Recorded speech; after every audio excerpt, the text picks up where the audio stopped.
Dièse le secret des Alpes dièse chapitre 1, l'arrivée dans la tempête. L'hiver s'abattait sur les Alpes françaises avec une férocité rare, même pour les habitants les plus aguerris de Chamonix-Mont-Blanc. Les rafales de vent hurlaient à travers les sapins centenaires, créant une symphonie glaciale qui résonnait dans la vallée. La neige tombait en rideaux épais, transformant le paysage en une toile blanche immaculée, aussi belle que dangereuse. Dans ce décor hostile, deux silhouettes se frayaient péniblement un chemin à travers l'épaisse couche de neige. Livia, une berger allemand au port majestueux, progressait avec détermination, ses pattes puissantes s'enfonçant profondément dans la poudreuse. Derrière elle, son petit Hugo luttait pour suivre le rythme, son corps frêle tremblant sous l'assaut du froid mordant. Le soleil commençait à décliner, et avec lui, les dernières lueurs du jour. Livia savait qu'il devait trouver un abri avant que l'obscurité ne les engloutisse complètement. Ses instincts l'avaient guidé jusqu'ici, suivant une piste invisible que seul son flair pouvait détecter. À chaque pas, elle se retournait vers Hugo, l'encourageant de son regard ambré à continuer malgré l'épuisement qui pesait sur ses jeunes membres.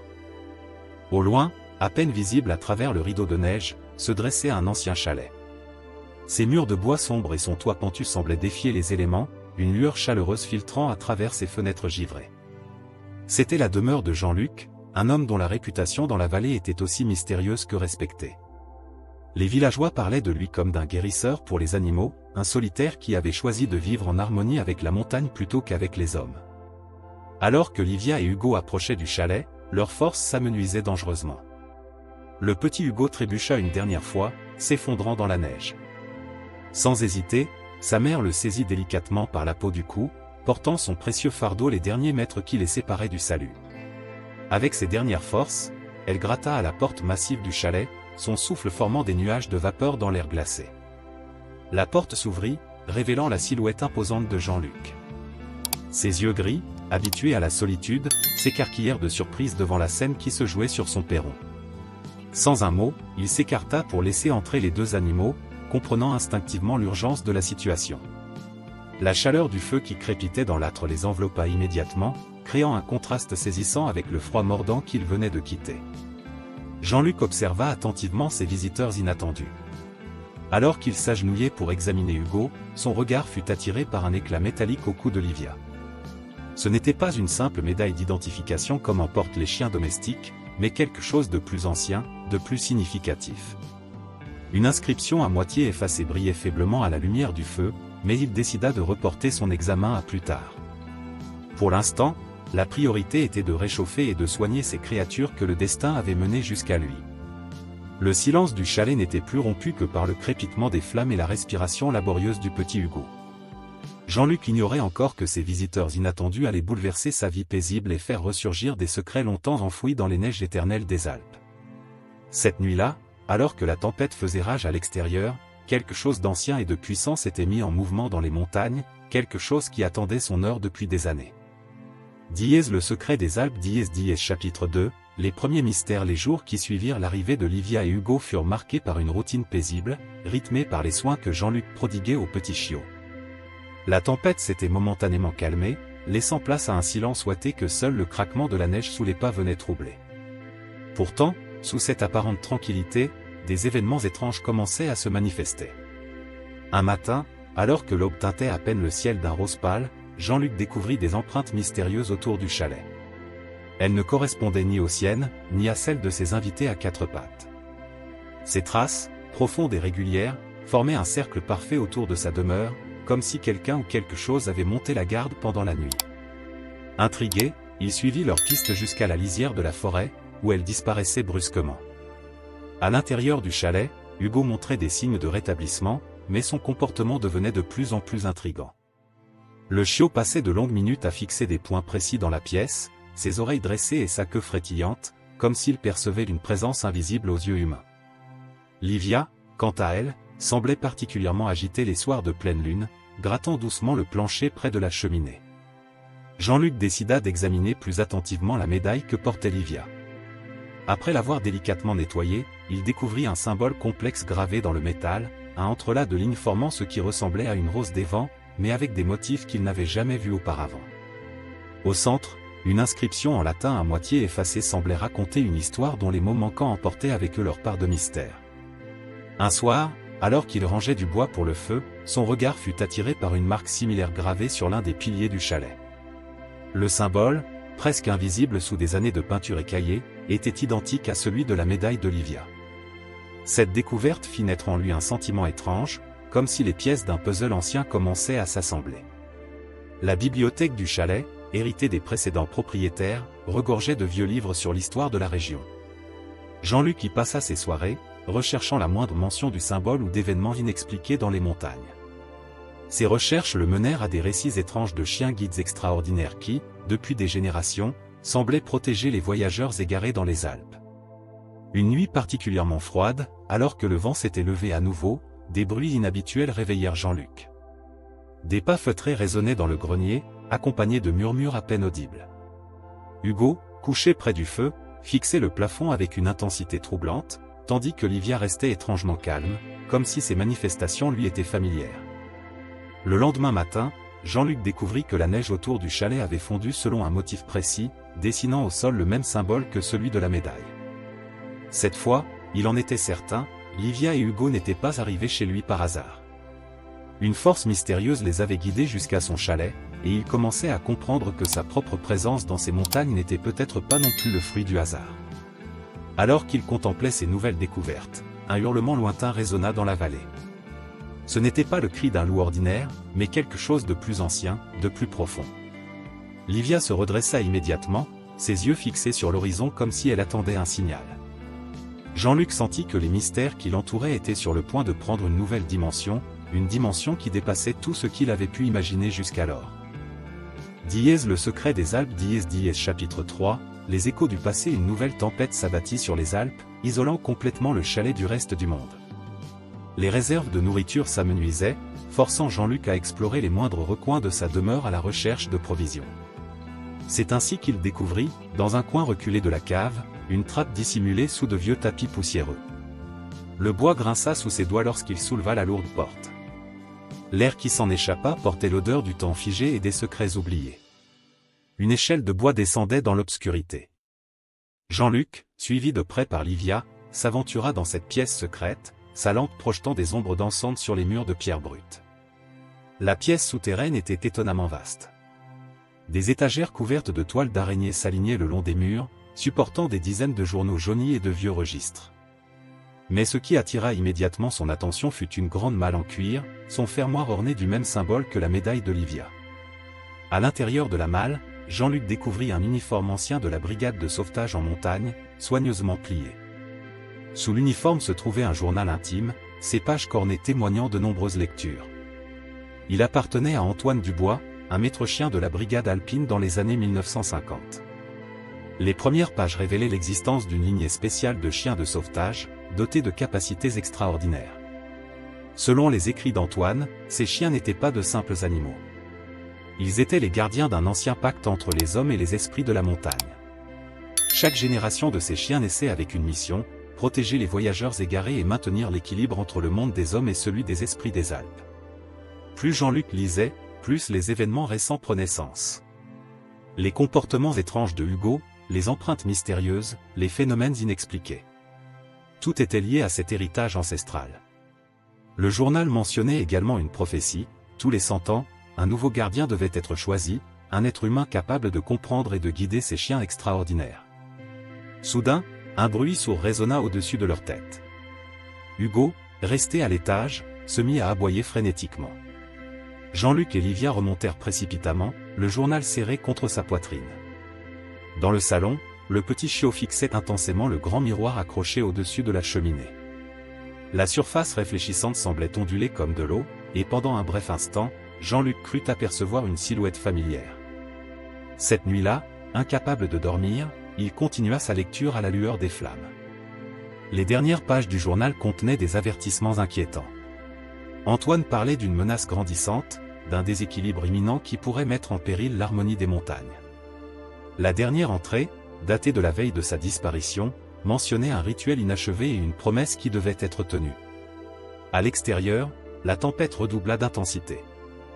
Les rafales de vent faisaient trembler les vitres, et la neige tombait maintenant en tourbillons hypnotiques. Livia s'approcha de Jean-Luc, posant sa tête sur ses genoux. Dans ses yeux ambrés, il pouvait lire une sagesse millénaire, comme si elle attendait qu'il comprenne enfin son rôle dans cette histoire extraordinaire qui se déroulait dans les hauteurs glacées des Alpes.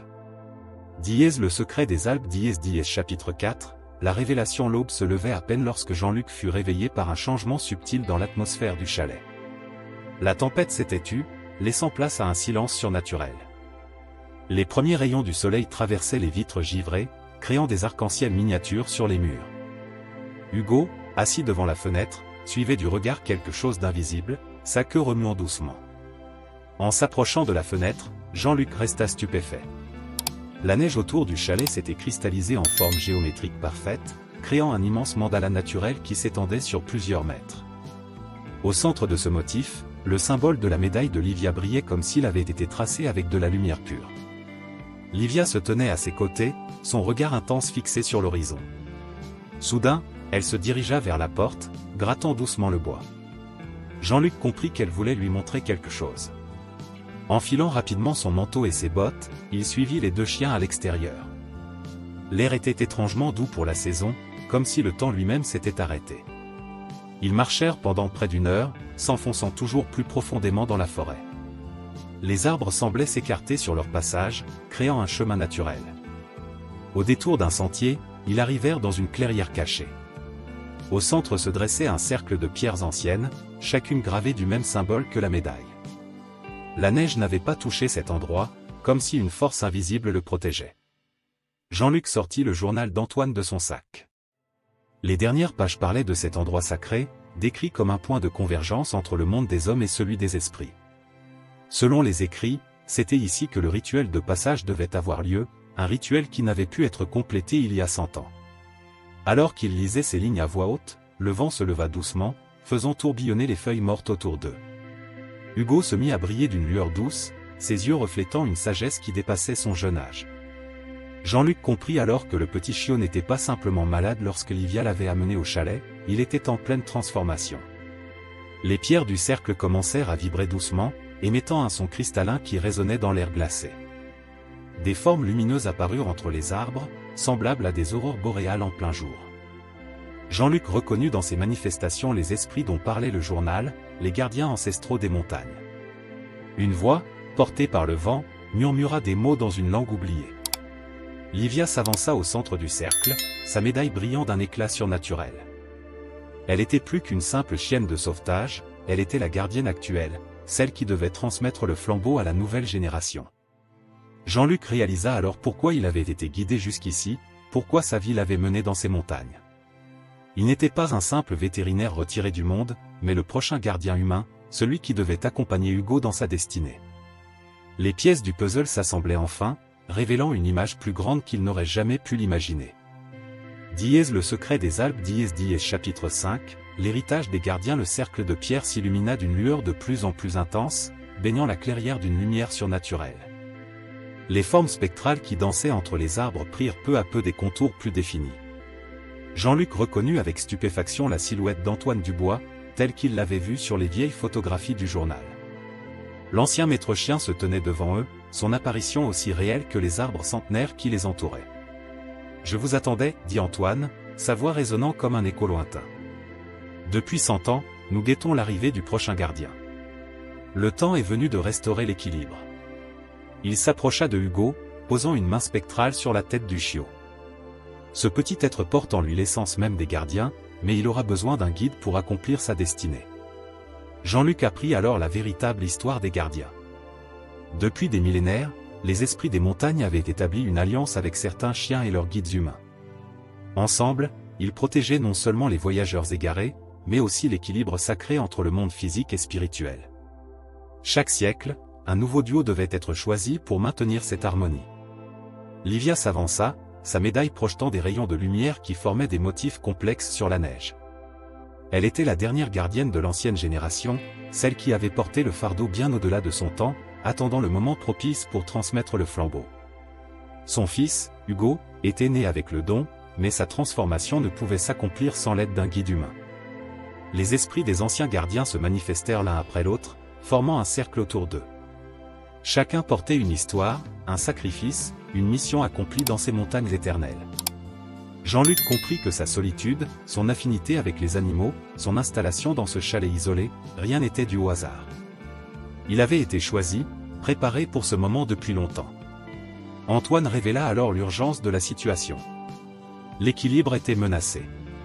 Sans la présence active des gardiens, les forces naturelles et spirituelles des montagnes commençaient à se déséquilibrer, provoquant des tempêtes de plus en plus violentes, des avalanches inexpliquées, des phénomènes météorologiques aberrants.